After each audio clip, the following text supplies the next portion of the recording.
السلام عليكم ورحمة الله وبركاته. الحمد لله نحمده ونستعينه ونستغفره ونؤمن به ونتوكل عليه ونعوذ بالله من شرور أنفسنا ومن سيئات أعمالنا.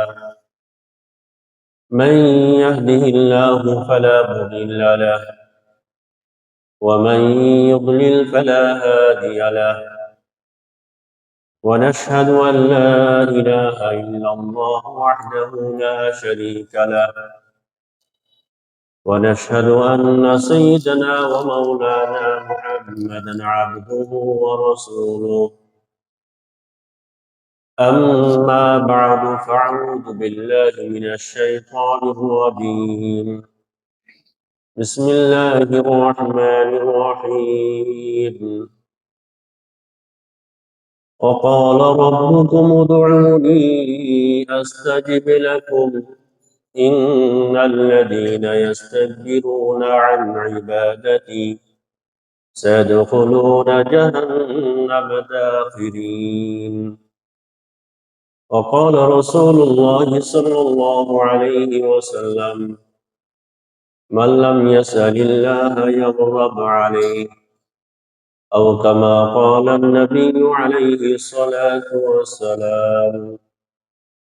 اللهم صل على محمد وعلى آل محمد كما صليت على إبراهيم وعلى آل إبراهيم إنك حميد مجيد. اللهم بارك على محمد وعلى آل محمد كما باركت على إبراهيم وعلى آل إبراهيم إنك حميد مجيد.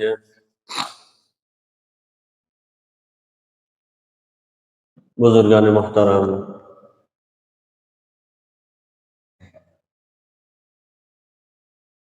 রজব মাস শেষ হয়ে গেছে, নতুন আরেকটি মাস শাবান মাস শুরু হয়ে গেছে। রমজানুল মোবারক আমাদের একেবারে নিকটে। এই শাবান মাসে আমাদের জন্য কিছু কর্মীয় আমল আছে, বর্জনীয় কিছু বিষয় আছে। তো এই সমস্ত করণীয় আমল ও বর্জনীয় বিষয়ের ব্যাপারে আমরা সামনে আলোচনা শুনবো ইনশাআল্লাহ। তার আগে আজকের জুমাতে আমরা রমজান পূর্ববর্তী এই বরকতময় মাসগুলোতে রজব, শাবান, রমজান আমাদের জন্য একটি গুরুত্বপূর্ণ ইবাদত এবং আমল, সেটা হলো আল্লাহ তাআলার কাছে দোয়া করা, প্রার্থনা করা, আল্লাহকে ডাকা। এই বিষয়ে আমরা আজ কিছু আলোচনা শুনব। এখন থেকেই দোয়ার এহতেমাম অনেক গুণ আমাদেরকে পূর্বের তুলনায় বাড়ায় দিতে হবে। বেশি বেশি দোয়ার অভ্যস্ত হতে হবে, অভ্যাস বানাতে হবে। 5 ওয়াক্ত নামাজের পরে, জুমার নামাজের পরে এতটুকু সীমাবদ্ধ করলে হবে না। হুজুরদের দ্বারা দোয়া করানো এটাই যথেষ্ট না, বরং সবসময় সর্ব অবস্থায়, সুখে এবং দুঃখে, মুসিবতে পড়লে দোয়া, সুখের সময় অপ্রয়োজন মনে করা এটা ভুল। সর্ব অবস্থায় আল্লাহর কাছে চাইতে হবে। এটা অন্যতম গুরুত্বপূর্ণ একটি ইবাদত, আল্লাহ তাআলার কাছে দোয়া করা। কোরআনে কারীম পড়া যেমন ইবাদত, মুনাজাত করা, দোয়া করা এটাও একটা ইবাদত। নামাজ পড়া যেমন ইবাদত, হাত তুলে আল্লাহ তাআলার কাছে চাওয়া, নিজের প্রয়োজনকে আল্লাহর কাছে ব্যক্ত করা, এটা একটা গুরুত্বপূর্ণ ইবাদত। এই রমজানের দিনগুলিতে রাতে আমাদের একটা বড় ইবাদত হলো দোয়া। বড় ইবাদত, যত বেশি আল্লাহর কাছ থেকে নেওয়া যায়, যত বেশি নেওয়া যায়। প্রত্যেকটা মুসলমান বান্দাবান্দিকে আল্লাহ তাআলা প্রত্যেক দিন একটা করে বিলাঙ্ক চেক দেন। বিলাঙ্ক চেক, যে তোমার যা মন চায় এখানে বসাও, যা প্রয়োজন আমাকে বলো, তাই দিয়ে দিব, তাই দিব, কিছুই চাইল না। সারাদিন দুনিয়ার কাজ কাম, আর রাতে নিল বিশ্রাম, দোয়া করার সময় নেই। ইফতারের টাইমে হুজুরকে বলে, হুজুর দোয়া করেন, আমরা আসি না, এটা নিয়ম না। রমজানের ইবাদত দোয়া, এই শাবান মাসেরও একটা গুরুত্বপূর্ণ ইবাদত দোয়া। সামনে আসতেছে শবে বারাআত, লাইলাতুন নিসফি মিন শাবান। আমরা আরেকটি সপ্তাহ পাবো ইনশাআল্লাহ, যার কারণে আমি এ সপ্তাহে সে বিষয়ে আলোচনা করলাম না। সামনের সপ্তাহে আল্লাহ চাইতে ইনশাআল্লাহ শবে বারাত সম্পর্কে আমরা কিছু আলোচনা শুনবো। তো এটা দোয়ার রাত, ইবাদতের রাত। এই দোয়ার গুরুত্ব আমাদের অনেকের কাছে নেই। কিছু ভাইরা দোয়া করে, আর অন্য ভাইরা অনেকে দোয়া করে মুসিবতে পড়লে, জওয়ান যুবক ভাইরা পরীক্ষার টাইমে। কিন্তু এটা ভুল, এটা ঠিক না। দোয়ার ব্যাপারে কোরআনে কারীমের মধ্যে অসংখ্য আয়াত আছে। তার মধ্যে আমি 5টা আয়াত আপনাদের সামনে আজকে পেশ করব। 5টা আয়াত। প্রথম আয়াতের মধ্যে দেখেন আল্লাহ তাআলা একটা শক্ত কথা বলছেন, কঠিন কথা বলছেন।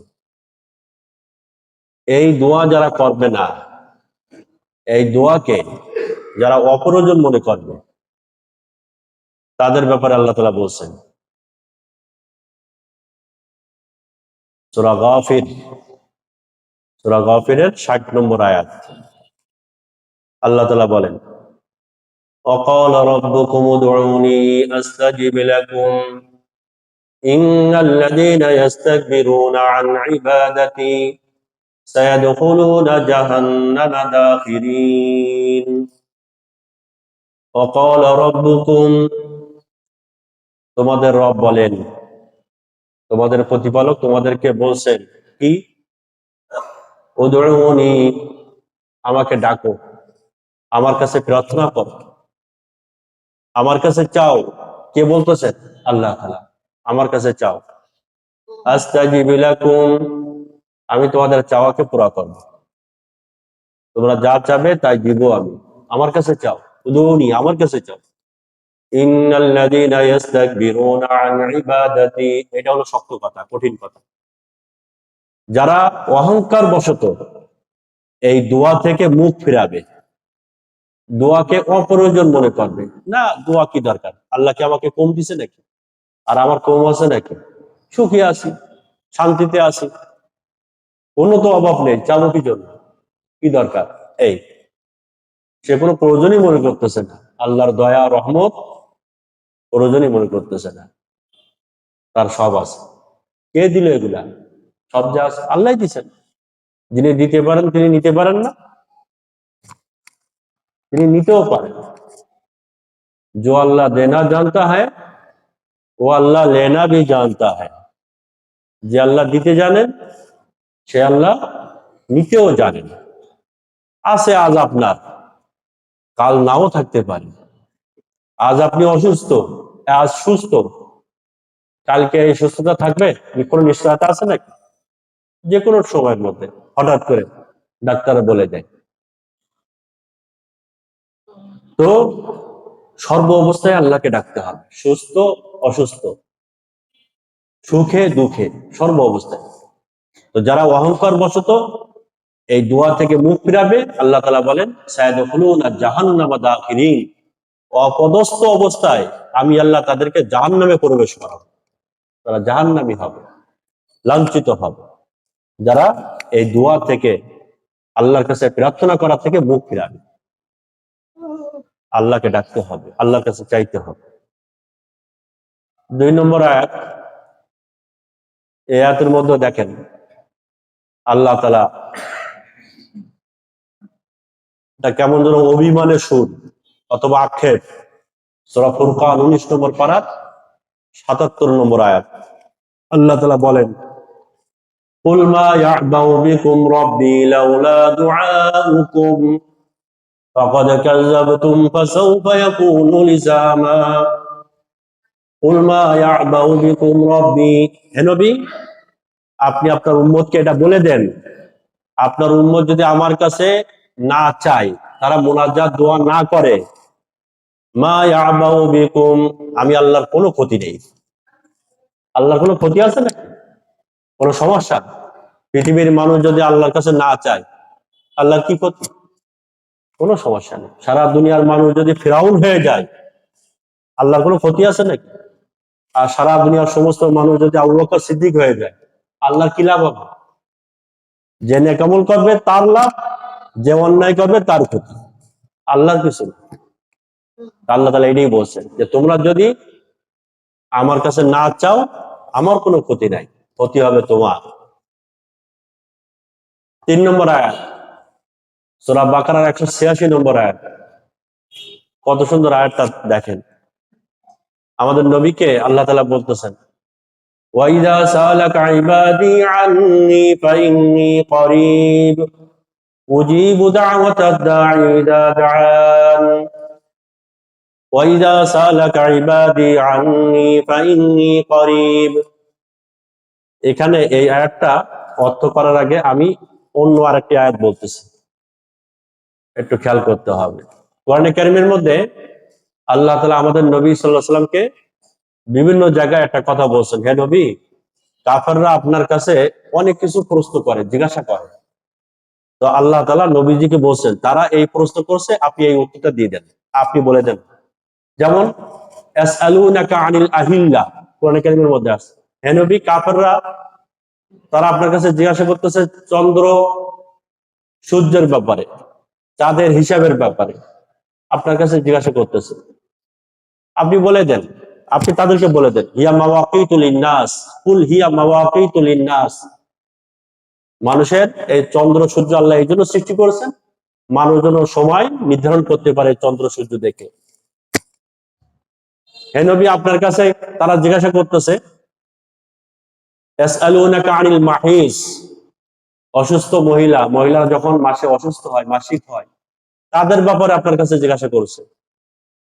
তো আপনি তাদেরকে বলে দেন, আপনি বলে দেন, কুল হুয়া আযান, এটা তাদের জন্য কষ্টকর,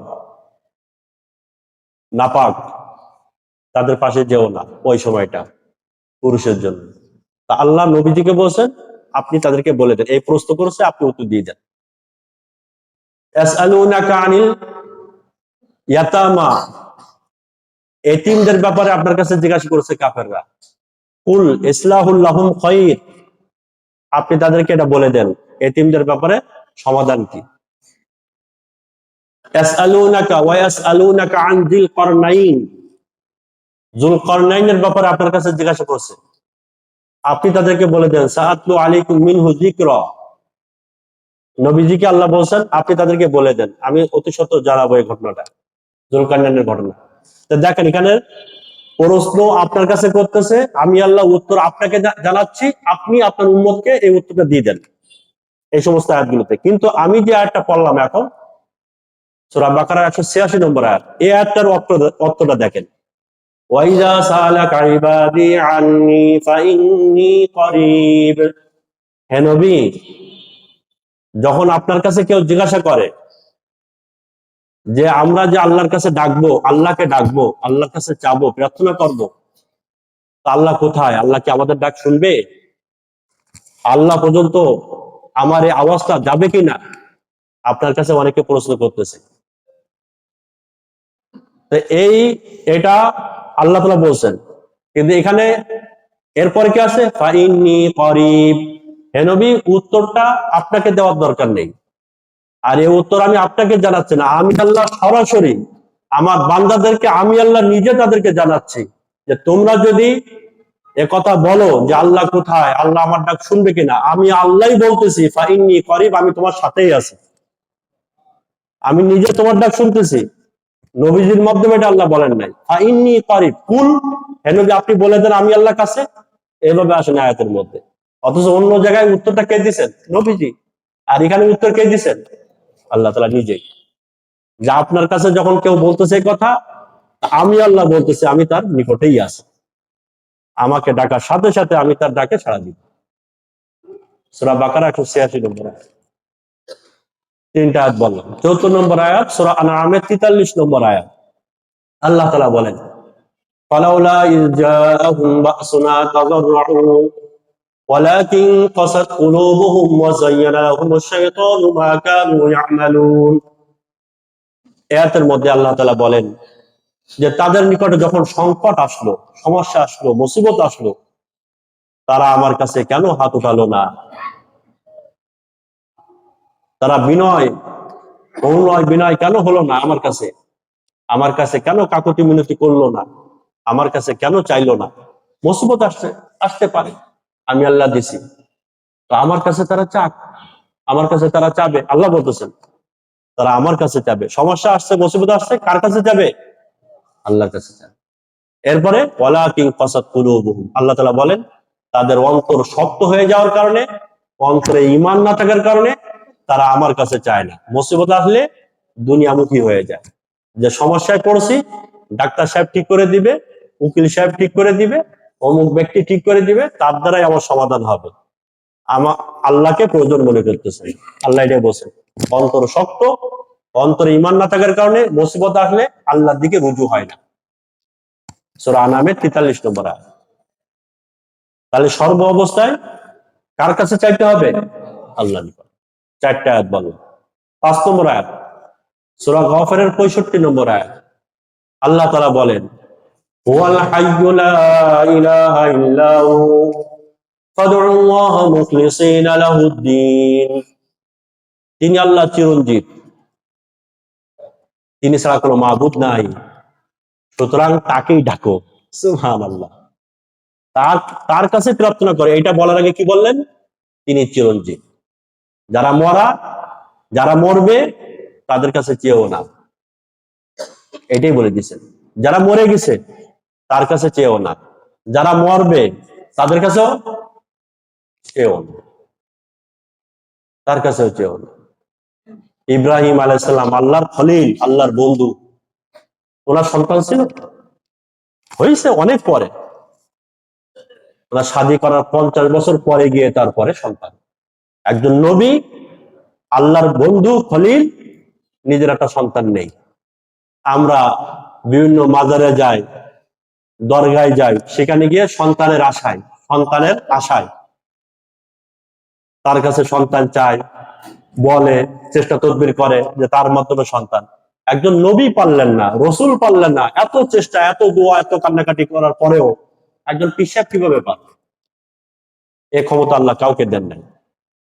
এই জন্য চাইতে হবে কার কাছে? আল্লাহ এটা বলছেন, যিনি চিরঞ্জীব, যিনি মরবেন না, চিরস্থায়ী, চিরকাল, অনন্তকাল যিনি থাকবেন, তার কাছেই চাও।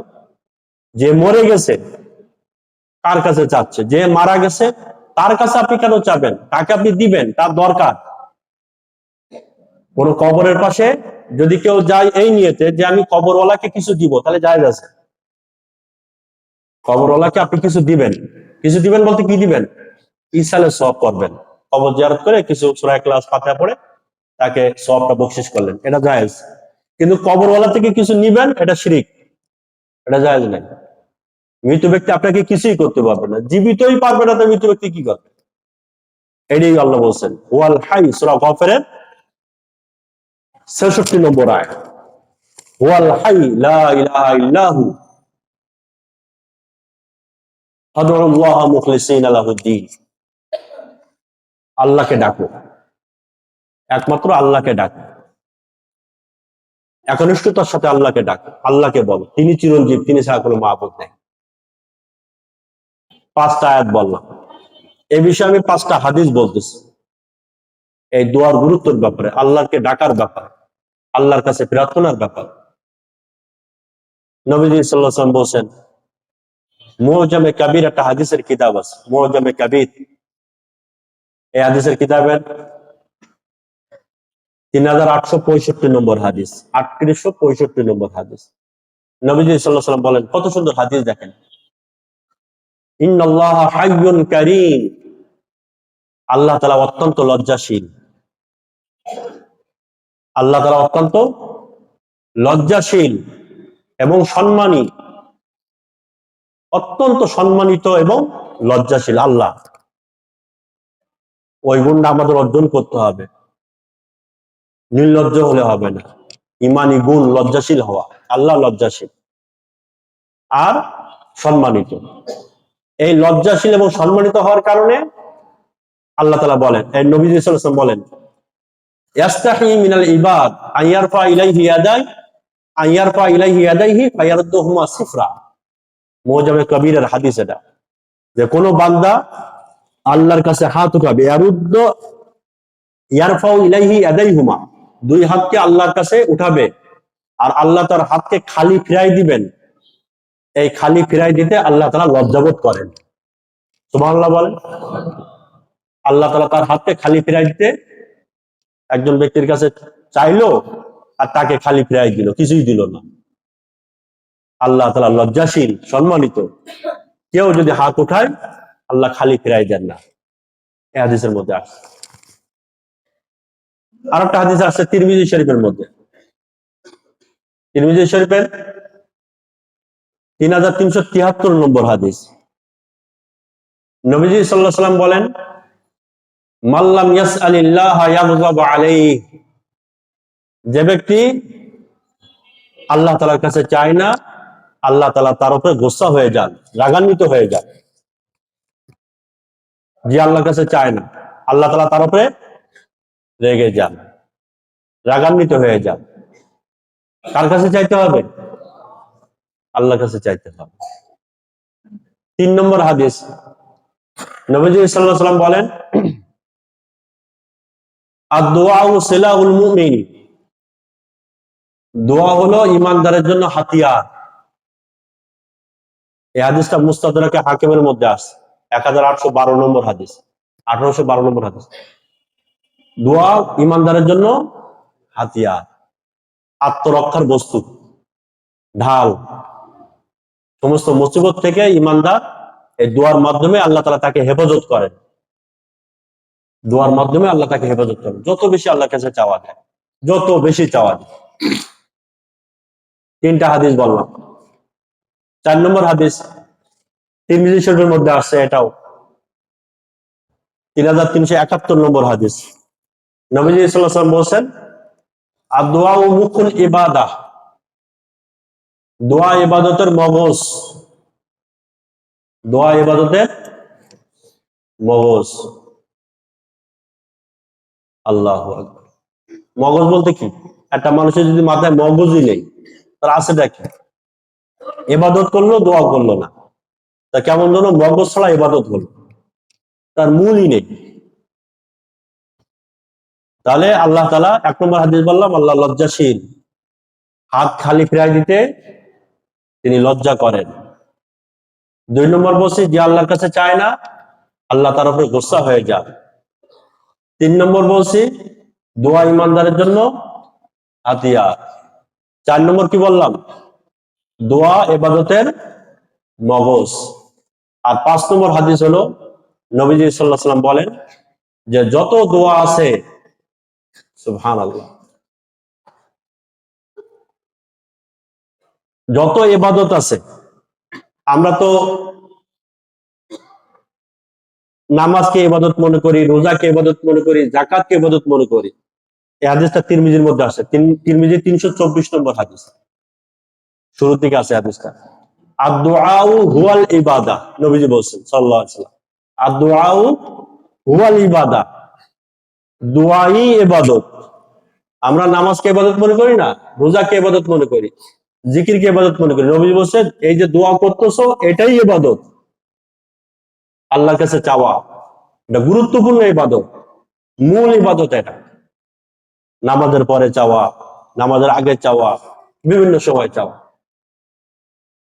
তো এটা গুরুত্বপূর্ণ একটা ইবাদত হলো দোয়া। আমি 5টা আয়াত বললাম, 5টা হাদিস বললাম। মানুষের দেওয়া আর আল্লাহর দেওয়া এর মধ্যে আমি 5টা তফাৎ বলবো, পার্থক্য।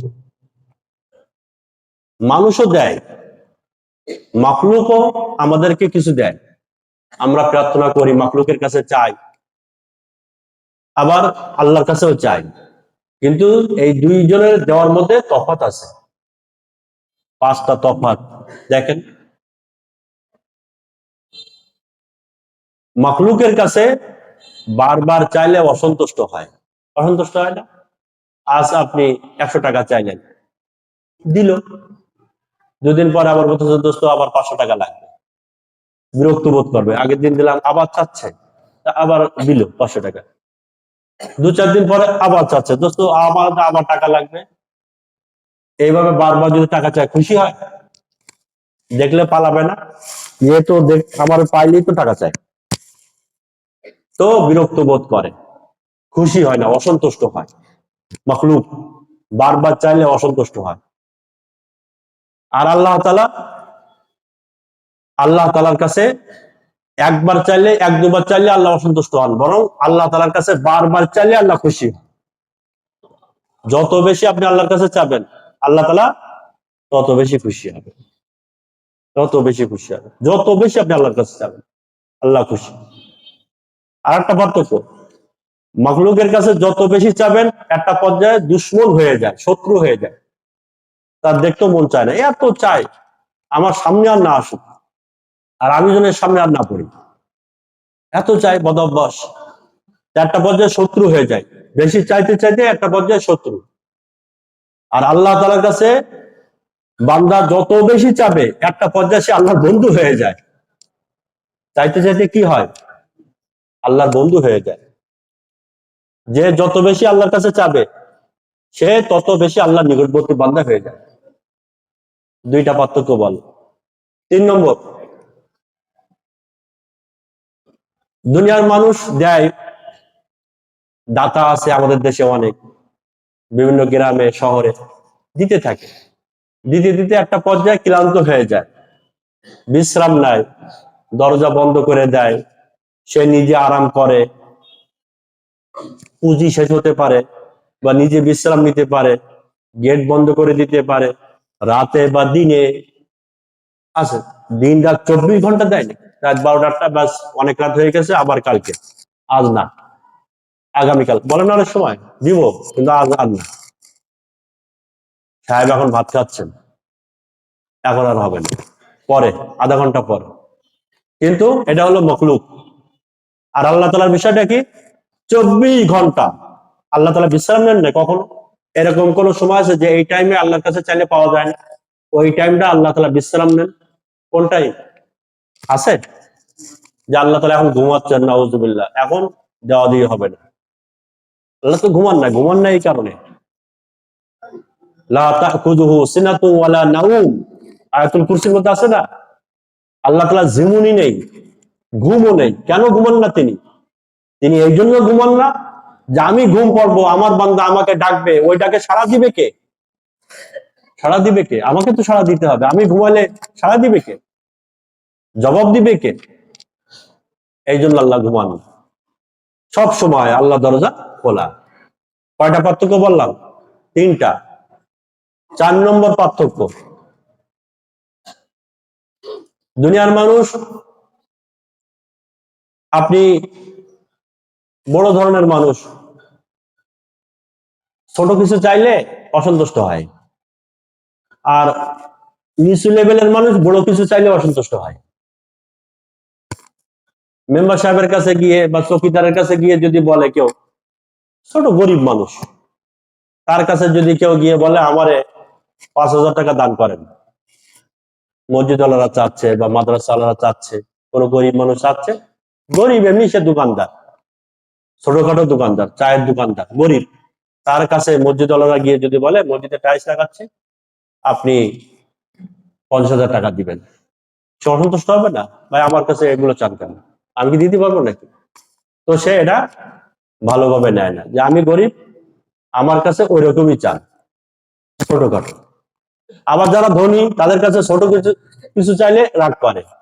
চেয়ারম্যান সাহেবের কাছে গিয়ে একটা ফকির যদি বলে আমার 2 টাকা দেন, এমপি সাহেবের কাছে কোনো কায়দা গেছে একটা ভিখারি গিয়ে যদি বলে আমার 2 টাকা লাগবে, নিজেকে ছোট মনে করবেন, লজ্জা পাবেন। আশপাশের লোকজন যদি থাকে যে আমি 2 টাকা দিব তোরে, আমার পকেটে 2 টাকার নোট আছে, কবে সর্বশেষ দেখছি তো ঠিক নেই 2 টাকার নোট, তাকে 2 টাকা দেয় না আর বেশি দেয়, সে ওইটাকে ছোট মনে করে। আমি 2 টাকা দিব কারো করে, আমি তো 50 টাকা 100 টাকা নিচে কাউকে দেই না।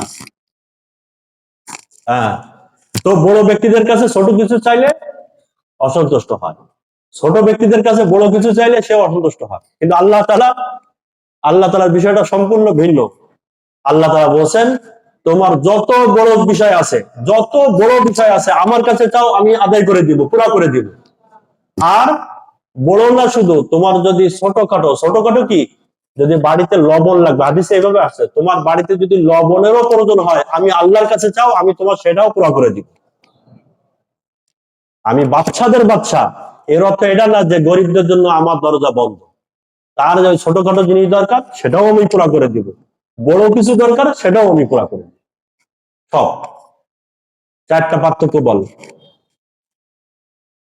5 নম্বর পার্থক্য আমাদের দেওয়ার আল্লাহ দেওয়ার মধ্যে।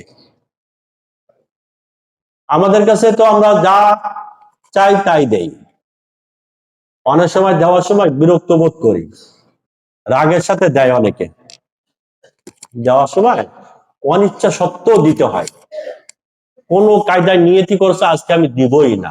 রেলওয়ে স্টেশনে বাস স্ট্যান্ডে আছে গরিব ফকির একটা ভিখারি এসে এই জামা খুঁচায়, পিছন দিয়ে মহিলা খুঁচাচ্ছে, টাকা দেন, 5 টাকা 10 টাকা দেন। এখন রেগে গেছে, না কোনো কায়দা দেওয়া যাবে না, গায়ে হাত দিছে, তো নিয়তি করছে দিবে না, কোনো না মাথা কোনো, আর সে তো নাসর বান্দা, দিবে না তো দিবে না। এক পর্যায়ে তার মা ছিল পাশে, মা বোঝায় বাসা, সে চাচ্ছে একটা মহিলা দাও, তো 5 টাকা দিয়ে বিদায় করো, তো পকেট থেকে 10 টাকা, আয় না যা, নিয়ে 10 টাকা দিয়ে এই যা। এই যে টাকাটা দিল, একে খুশির সাথে দিল না অসন্তুষ্টির সাথে দিল? অসন্তুষ্টির সাথে দিছে। কিন্তু কিন্তু কোনো কোনো সময় আমাদের দেওয়ার মধ্যে সন্তুষ্টি থাকে না, দেয় কিন্তু খুশি মন থাকে না। কিন্তু আল্লাহ তাআলার বিষয়টা ভিন্ন। আল্লাহ তাআলা যখন কোনো বান্দাকে যা কিছু দেন খুশি মনে দেন, সন্তুষ্টি চিত্তেই দেন, আমার বান্দা আমার কাছে চাইছে, আমি খুশি মনে তাকে দিব। অসন্তুষ্টির সাথে আল্লাহ দেন। কয়টা পার্থক্য বললাম? 5টা পার্থক্য। আমরা আল্লাহ তাআলার কাছে চাবো, আল্লাহর কাছে যা চাবো, আল্লাহ 5টা আদব বলি, তারপর আমি শেষে একটা কথা বলে শেষ করব। দোয়া কবুলের জন্য 5টা শর্ত আছে। আমরা আল্লাহ তাআলার কাছে চাই, অনেকে আপত্তি জানায়, অভিযোগ, এত দোয়া করি কবুল তো হয় না। তো আল্লাহ তাআলার রহমতের দরজায় তালা লাগানো আছে, ওই রহমত নেওয়ার জন্য তালা খুলতে হবে। আর ওই তালা খোলার জন্য আল্লাহ তাআলা আমাদেরকে চাবি দিয়েছেন, চাবি হলো দোয়া। চাবি হলো কি? রহমতের দরজার তালা খুলতে হবে চাবি নামক এই যে দোয়া, দোয়া নামক চাবি দিয়ে ওই তালা খুলতে হবে। এখন আমি চাবি দিয়ে মোড়ামুড়ি করতেছি কিন্তু তালা খুলতেছে না, বুঝতে হবে এই চাবির মধ্যে কোনো সমস্যা আছে, ঘাটারটা নষ্ট হয়ে গেছে, জং পড়ে গেছে চাবি, বা ঘাটে কোনো ওই চাবির যে দাঁত আছে না, দাঁতে কোনো একটা সমস্যা হয়ে গেছে, তালা খুলবে না কেন? রহমতের তালা কেন খুলতেছে না? এই দোয়া নামক চাবি দিয়ে নিশ্চয় কোনো একটা সমস্যা আছে। কি সমস্যা? তো আল্লাহ তাআলা থেকে রহমত নেওয়ার জন্য যে আমাদের যে দোয়া করতে হবে, দোয়ার জন্য 5টা শর্ত আছে। 5 শর্তের সাথে দোয়া করতে হবে। কয় শর্ত? 5টা শর্ত। হাদিস শরীফের মধ্যে আসছে, নবীজি সাল্লাল্লাহু আলাইহি ওয়াসাল্লাম বলেছেন, মুআজ্জামে কাবীরের মধ্যে আসছে এই হাদিসটা, 6495 নম্বর হাদিস, 6495 নম্বর হাদিস। নবীজি সাল্লাল্লাহু আলাইহি ওয়াসাল্লাম হযরত সাআদ রাদিয়াল্লাহু আনহু নবীজি সাল্লাল্লাহু আলাইহি ওয়াসাল্লাম বলেছেন, ইয়া সাআদ আতিব মাতআমাকা তাকুন মুস্তাজাবাদ দাওয়া। 1 নম্বর শর্ত দোয়া কবুলের জন্য, ওই দরজা, রহমতের দরজার তালা খুলবে, ওই চাবির মধ্যে প্রথম দাঁত যেটা, ওই দাঁতটা হতে হবে হালাল। হালাল রিজিক। কি রিজিক? হালাল রিজিক, খাদ্য হালাল, হালাল খাদ্য হতে হবে। নবীজি সাল্লাল্লাহু আলাইহি ওয়াসাল্লাম হযরত সাদ রাদিয়াল্লাহু আনহু বলেন, আতিব মাতআমাকা তাকুন মুস্তাজাবাদ দাওয়া। হে সাদ, হালাল ভক্ষণ করো, তাহলে আল্লাহ তাআলা তোমার প্রত্যেকটা দোয়াকে কবুল করবেন। তোমার দোয়াকে আল্লাহ কবুল করবেন। কি খেতে হবে? হালাল খেতে হবে। তো আমরা যারা অভিযোগ করি, আপত্তি জানাই, চিন্তা করতে হবে এই বিষয়টা নিয়ে। প্রত্যেকে তো নিজের বিষয়ে আমরা অবশ্যই জ্ঞাত যে আমার কামাই, আমার খাদ্য কি অবস্থা। 2 নম্বর দায়িত্ব হলো, দোয়ার জন্য শর্ত হলো যে তাড়াহুড়া করা যাবে না, বিচলিত হওয়া যাবে না। বিচলিত হওয়া যাবে না যে দোয়া করলাম কবুল হলো না। বুখারী শরীফের হাদিস, নবীজি সাল্লাল্লাহু আলাইহি ওয়াসাল্লাম বলেছেন, বুখারী শরীফের 6340 নম্বর হাদিস, 6340 নম্বর হাদিস, নবীজি সাল্লাল্লাহু আলাইহি ওয়াসাল্লাম বলেছেন, ইস্তাজাবু লিআহাদিকুম মা লাম ইয়াজিল। ইস্তাজাবু লিআহাদিকুম মা লাম ইয়াজিল।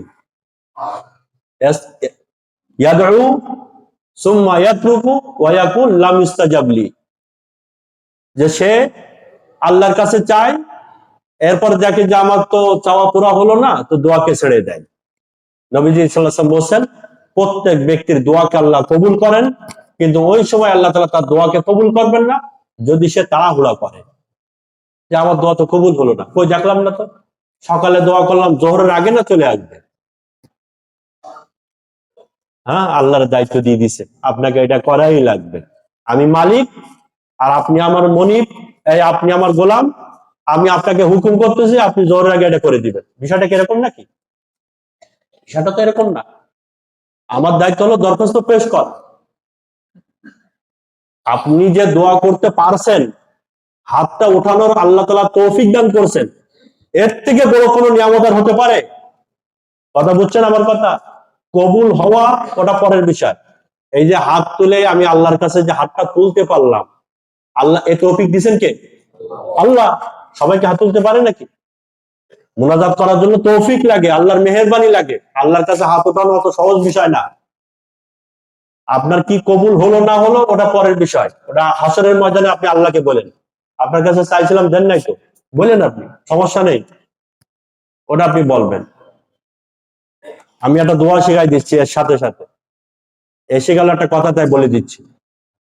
আল্লাহর কাছে দোয়া করবেন, হে আল্লাহ, আপনি দুনিয়াতে আমাকে নেককার বানান, আপনি আমাকে আপনার বন্ধু হিসাবে কবুল করে নেন, এরকম দোয়া করবেন। কথা বুঝছেন? এবার হাসরের ময়দানে যদি দেখে, আল্লাহ যদি বলে, কি ব্যাপার, তুমি তো নষ্ট হয়ে গেছো, নাফরমান হয়েছিল, আপনি আল্লাহকে বলবেন, আপনাকে আমি দুনিয়াতে কতবার বলছি আমাকে নেককার বানান, বানান নাই কেন? ওর জন্য তো আমার কোনো কিছু না। আমি আপনার কাছে অনেকবার বলছি আমাকে নেককার বানান, আমি নেককার হতে চাই, অন্তর থেকে চাইছিলাম আপনার কাছে, আমাকে বাঁচান শয়তান থেকে। তাই এখন ওটা তো আপনার ব্যাপার, আমার দায়িত্ব আমি পুরা করছি, আপনাকে চাওয়ার দায়িত্ব ছিল, ওটা আমি পুরা করছি। তা আমাদের দায়িত্ব কি বলেন? আল্লাহর কাছে চাওয়া, পুরা করা না করা ওটা আল্লাহর ব্যাপার। হলো না কেন দেখতেছি না, না, তাড়াহুড়া করা যায় না। 2টা কথা বললাম। 3 নম্বর দায়িত্ব হলো একিনের সাথে দোয়া করা। একিনের সাথে, হ্যাঁ, নবীজি সাল্লাল্লাহু আলাইহি ওয়াসাল্লাম বলেছেন, উদউল্লাহ ওয়া আনতুম মুকিনুনা বিল ইজাবা। এটা হলো তিরমিজি শরীফের হাদিস, 3479 নম্বর হাদিস, 3479 নম্বর হাদিস। নবীজি সাল্লাল্লাহু আলাইহি ওয়াসাল্লাম বলেছেন, উদউল্লাহ ওয়া আনতুম মুকিনুনা বিল ইজাবা, ইন্নাল্লাহা লা ইস্তাজিবু দুআআন মিন কলবিন গাফিলিন লাহিন। এই হাদিস, যে তোমরা আল্লাহ তাআলার কাছে দোয়া করো পরিপূর্ণ বিশ্বাসের সাথে, সন্দেহের সাথে না, যে কবুল হয় কি না হয়। তাই সবাই বলতেছে, সবাই হাত উঠালো, আমিও হাত উঠাই, বলে রাখি আল্লাহর কাছে, দিলে দিল, না দিলে না দিল, এটা দোয়া হলো নাকি? এটা নিষেধ, এটা আদবের খেলাফ। এই সমস্ত দোয়া আল্লাহ কবুল করেন না। যার দোয়ার প্রতি বিশ্বাস নেই, সে দোয়া আল্লাহ কবুল, এটা হাদিস, তিরমিজির রিওয়ায়াত, 3479 নম্বর হাদিস। এই দোয়া আল্লাহ কবুল করেন না। হাজ্জাজ বিন ইউসুফ জালেম শাসক, বাইতুল্লাহ তওয়াফ করতেছেন, কিতাবের মধ্যে আসছে ঘটনা, বাইতুল্লাহ তওয়াফ করতেছেন। তো এক অন্ধ, সেও বাইতুল্লাহ তওয়াফ করতেছে। তো সে অন্ধ দোয়া করতেছে, আল্লাহ আপনি আমার দৃষ্টিশক্তি ফিরাই দেন, আমি যেন দুনিয়া সবকিছু দেখতে পাই। এইটা বলতেছে আর তওয়াফ করতেছে। তো হাজ্জাজ বিন ইউসুফের কানে এই আওয়াজটা আসছে। আসার পরে হাজ্জাজ বিন ইউসুফ সাথী সঙ্গীদের বলছে, এরে ধরো, সে তো শাসক ছিল, এরে ধরো, এই অন্ধরে ধরে সাইডে নিয়ে চল। নিয়ে ওই অন্ধরে বলছে যে তুমি 7টা চক্কর দিবা।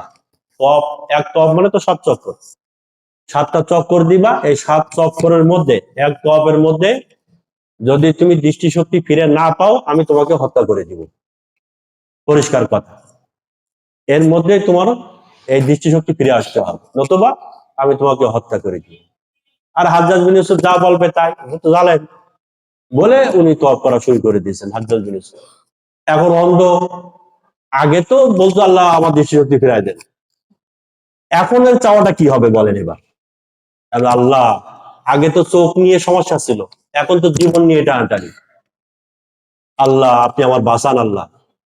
এই কান্না শুরু হয়ে গেছে বাকি চক্কর গুলা, এই পরিমাণ কানছে ওই অন্ধ, বাকি চক্কর গুলা ওই তওয়াফের মধ্যে আল্লাহ তাআলা তার দৃষ্টিশক্তি ফিরাই দিয়েছে। পরে হাজ্জাজ বিন ইউসুফ তাকে ডেকে এটাই বলছিলেন যে এতক্ষণ তুমি যেভাবে চাইছিলে দৃষ্টিশক্তির ব্যাপারে, এরকম 1000 বার চাইলেও আল্লাহ এই দোয়া কবুল করতো না, ওটা চাওয়া হয় নাই তোমার। কিন্তু আমি যখন তোমাকে হুমকি দিছি, ওই হুমকি দেওয়ার পরে তুমি যে চাইছিলে না, ওইটা হলো চাওয়া, ওইটা হচ্ছে চাওয়া। তো ওকে ওইভাবেই চাইতে হবে, নিচের অসহায়ত্ব আল্লাহর কাছে এইভাবে ব্যক্ত করতে হবে যে আল্লাহ আপনি আমাকে দেন, আপনি ছাড়া আমার আর কোনো উপায় নেই, তখন আল্লাহ দেন। 3 নম্বর আদব। 4 নম্বর, আল্লাহ গুনার জন্য, গুনার জিনিস না চাওয়া, গুনার জিনিস না চাওয়া, আল্লাহর কাছে গুনার কোনো জিনিস চাওয়া যাবে না। এটাও বুখারী শরীফের মধ্যে আছে, তিরমিজির মধ্যেও আছে, মুসলিম শরীফের মধ্যে আছে। মুসলিমের মধ্যে আছে 2735 নম্বর হাদিস, 2735 নম্বর হাদিস। নবীজি সাল্লাল্লাহু আলাইহি ওয়াসাল্লাম বলেছেন, প্রত্যেক ব্যক্তির দোয়াকে আল্লাহ কবুল করেন যদি সে গুনাহের দোয়া না করে, আর আত্মীয়তার সম্পর্ক ছিন্নের দোয়া না করে। গুনাহের দোয়া না করে, আর আত্মীয়তার সম্পর্কে ছিন্নের দোয়া না করে। আল্লাহ, বড় একটা আশা, বাড়িতে একটা বড় বাক্স কিনবো, এটা ছোটখাটো দেখতে আর ভালো লাগতেছে না, একটু বড় ছোট হলে ভালো হয়, তুমি আমার এই দোয়াটা কবুল কর। একটু রং চং হলে ভালো হয় আল্লাহ, সাদা কালো আর ভালো লাগতেছে না, এটা ভালো কোনো দোয়া হলো নাকি? হ্যাঁ, এইসব দোয়া করতেছে না। ওই সমস্ত গুনাহের দোয়া, নোংরামি দোয়া করা যাবে। ভালো কিছু চান, আল্লাহ হজে যাব, আপনি সহজ করে দেন। ওমরা যেতে মন চাচ্ছে, আপনি সহজ করে দেন। একটা জমি মসজিদে দিতে চাচ্ছে, অনেকদিন ধরে মনে চাচ্ছে, আল্লাহ আপনি ব্যবস্থা করে দেন। একটা মাদ্রাসায় 5টা গরিবের দায়িত্ব নিতে চাচ্ছি, মনটা চাই, আল্লাহ আপনি সহজ করে দেন। এরকম দোয়া করেন, এরকম দোয়া তো ভালো, নেকির কাজে দোয়া করতে হয়, গুনাহের কাজে দোয়া না। আল্লাহ শক্তি দেন, নেক আমলের শক্তি দেন, এইভাবে দোয়া কর। 4টা বললাম। 5ম নম্বর হলো যে অসম্ভব জিনিস না চাওয়া। আল্লাহর কাছে অসম্ভব জিনিস, আল্লাহর কাছে তো অসম্ভব বলতে কিছু নাই, কিন্তু অবাস্তব কোনো কিছু চাওয়া যাবে না। অবাস্তব হলো, আল্লাহ সবে বেড়াতে আপনি আল্লাহ আমি একটু চাঁদের দেশে যেতে চাই, আপনি ব্যবস্থা করে দেন। চাঁদের দেশে গিয়ে আপনি কি করবেন? হ্যাঁ, আমি মঙ্গল গ্রহে অনেকদিন ধরে আসা, মঙ্গল গ্রহে যাব, এই সমস্ত দোয়া করা নিষেধ। অপ্রয়োজনীয় দোয়া, বেহুদা দোয়া, অনর্থক দোয়া, কোনো কাজের না, না দিনের ফায়দা না দুনিয়ার ফায়দা, এই সমস্ত অবাস্তব অবান্তর দোয়া করা ইসলামে নিষেধ। কাজের দোয়া করেন, নিজের দুনিয়ার ফায়দা, আখিরাতের ফায়দা। এই 5টা শর্ত দোয়া কবুলের জন্য। সর্বশেষ একটা কথা বলে শেষ করে দিচ্ছি। আমি 5টা আয়াত বলছি, 5টা হাদিস বলছি, আল্লাহর দেওয়া মখলুকের দেওয়ার মধ্যে 5টা পার্থক্য বলছি, দোয়া কবুলের জন্য 5টা শর্ত বলছি। সর্বশেষ একটা কথা বলে এবার শেষ করতেছি। দুনিয়ার মানুষের কাছে আমরা যা চাবো অতটুকু দিবে, আর আল্লাহ তাআলার কাছে যদি আমরা চাই অতটুকু না, আল্লাহ তাআলা শান অনুযায়ী দিবে। কি অনুযায়ী? শান অনুযায়ী দিবেন। হ্যাঁ, 10 টাকা চাইছি মানুষের কাছে, 10 টাকায় দিবে। বাচ্চা হারুন রশিদ রহমতুল্লাহ জমানায়, ওনার কাছে একজন চাইছিল মধু নিবে, তা বাটি নিয়ে আসছে, বাচ্চা হয়েছে, নতুন বাচ্চা, মধু নেওয়ার জন্য আসছে একটা ছোট পেয়ালা। তো উনি বড় একটা পাত্র, বড় পাত্র, একটা ড্রাম, পুরো একটা ওই বড় পাত্রতে মধু দিয়ে দিচ্ছে। তো উনি বলছে আমার বাচ্চা হয়েছে, ছোট বাচ্চা, মুখে একটু মধু দিতে হবে, তো ছোট একটা পেয়ালায় দিলে যথেষ্ট, ড্রাম দিলে হবে, কত কি করবো আমি। তো বাচ্চা হারুন রশিদ রহমতুল্লাহ বলছিলেন, তুমি চাইছো তোমার প্রয়োজন মতো শান অনুযায়ী, আর আমি দিছি আমি আমার শান অনুযায়ী। তোমার যতটুকু দরকার তুমি আমার কাছে চাইছো, কিন্তু আমি তো বাদশা, আমি এক পেয়ালায় দিলে হবে? দেখতে খারাপ দেখা যায়। তো বাচ্চা তো দিবেন বাদশাহী মিজাজে। তা আল্লাহ তাআলা দুনিয়ার বাদশা, বাদশাদের বাদশা। আল্লাহ তাআলার কাছে আমরা আমার যতটুকু চাবো, আল্লাহ তাআলা আমাদেরকে ততটুকু দিবেন না, অনেক গুণ বাড়াই দিবেন, অনেক গুণ বাড়াই দিবেন। শুধু চাইতে হবে আল্লাহর কাছে। হয়তো উমর রাদিয়াল্লাহু আনহু আল্লাহর কাছে দোয়া করতেন, দুইটা দোয়া, আল্লাহুম্মা রযুকনি শাহাদাতান ফি সাবিলিক, হে আল্লাহ আমি যেন শাহাদাতের মর্যাদা লাভ করি, আপনার রাস্তায় শহীদ হই, একটা দোয়া। দুই নম্বর, ওয়াজআল কবরি ফি বালাদি হাবিবিক, আমার কবরটা যেন আপনার বন্ধুর শহরে হয়, মদিনাতে। আল্লাহর কাছে দোয়া করুন দুইটা, আমার জন্য শাহাদাতের মওত হয়, আমার কবরটা যেন মদিনাতে হয়। কয়টা দোয়া? এই দুইটা দোয়া কবুল হলো কিভাবে দেখেন, আমার মৌত যেন শাহাদাতের মৌত হয়। শাহাদাতের মৌত, যদি কেউ পানিতে ডুবে মারা যায় সে শহীদ। তো উনি যদি পানিতে ডুবে মরতেন, দোয়া হতো না? কবুল হয়েছে কিনা? পানিতে ডুবে মরলে, পাহাড় থেকে যদি পড়ে মারা যেতেন তাও শহীদ, আগুনে পুড়ে যদি মারা যেতেন তাও শহীদ, যুদ্ধের ময়দানে যদি মারা যেতেন তাও শহীদ। কিন্তু কোনোটাই হয় নাই। আল্লাহর কাছে চাইছিলেন আল্লাহ শাহাদাতের মৌত চাই। আল্লাহ তাআলা এই দোয়াটা কিভাবে কবুল করেছেন দেখেন, উনি নামাজ পড়াচ্ছেন মসজিদে নববীতে, মেহরাবের মধ্যে যাই নামাজে, নামাজরত অবস্থায় একজন কাফের ওনাকে বর্ষা মারছেন, উনি কোরআন শরীফ তেলাওয়াত করতেছেন, সেই অবস্থায় ওনার জীবনটা চলে গেল। সেই অবস্থায় উনি ওই পড়ে গেলেন নামাজের মধ্যে। আর দুদিন পরে, তৃতীয় দিনের মাথায় ওই বেহুশ অবস্থা, অচেতন অবস্থায় দুনিয়া থেকে বিদায় নিলেন, নামাজরত অবস্থায়। তাহলে উনি চাইছিলেন শাহাদাতের মৌত, কিন্তু মৌতটা হলো কত সুন্দর ভাবে, যে নামাজরত অবস্থায় মেহরাবের মধ্যে, নবীর জায়গায়, নবী যে জায়গায় নামাজ পড়তেন উনি ওই জায়গায় বিদায় নিয়েছেন দুনিয়া থেকে। এক। দ্বিতীয় নম্বর দোয়া কি ছিল, যে নবীজির শহরের জন্য আমার কবরটা হয়। জান্নাতুল বাকিতে যদি ওনার কবরটা হতো, হয়ে যেত না? ওটা তো নবীজির শহর। মদিনার যে কোনো একটা অলিতে গলিতে যদি কবরটা হতো, তাও তো দোয়া কবুল হতো। কিন্তু আল্লাহ তাআলা এই দোয়াটাকে কিভাবে কবুল করছেন, যে ওমর তুমি যে আমার কাছে চাইছো মদিনার শহরে তোমার কবরটা হোক, আমি আল্লাহ দেখো আমার কাছে যদি কেউ চায় আমি কত গুণ বাড়ায় দেই, অলিতে গলিতে না, জান্নাতুল বাকিতে না, আমি তোমার দোয়াকে এত গুণ বাড়ায় কবুল করছি যে স্বয়ং আমার হাবিবের পাশে তোমাকে জায়গা করে দিচ্ছি, বন্ধুর পাশে। আমাদের নবীজি, আবু বকর, ওমর, তিনজন পাশাপাশি শুয়ে আছে। এই হলো দোয়া কবুল। আমার ওইটার ওই উদাহরণ দিলাম একটা, যে আল্লাহর কাছে আমরা যতটুকু চাবো আল্লাহ তাআলা আমাদেরকে অনেক গুণ বাড়ায় দিবেন। তো আজকে আমি এই দোয়ার বিষয়বস্তু নিচ্ছি এই জন্য, সামনে শবে বারাত আসতেছে, লাইলাতুল নিসফি মিন শাবান, রমজান মাস আসতেছে। এখন থেকে আমাদের দোয়ার প্রতি খুবই আগ্রহী হতে হবে, এবং এই বিষয়ে আমাদের খুব এহতেমাম করতে হবে, খুব বেশি আল্লাহর কাছে দোয়া করতে হবে। রমজানের বরকাত, এই সাহারির সময়, ইফতারের সময়, এই শবে বরাতে আমরা যেন এই একটা দুইটা মাস বেশি থেকে বেশি দোয়ার মাধ্যমে আল্লাহ তাআলা থেকে রহমত বরকত দিতে পারি। আল্লাহ তাআলা আমাদের সবাইকে যে কথাগুলো আলোচনা হলো আমল করার তৌফিক দান করেন।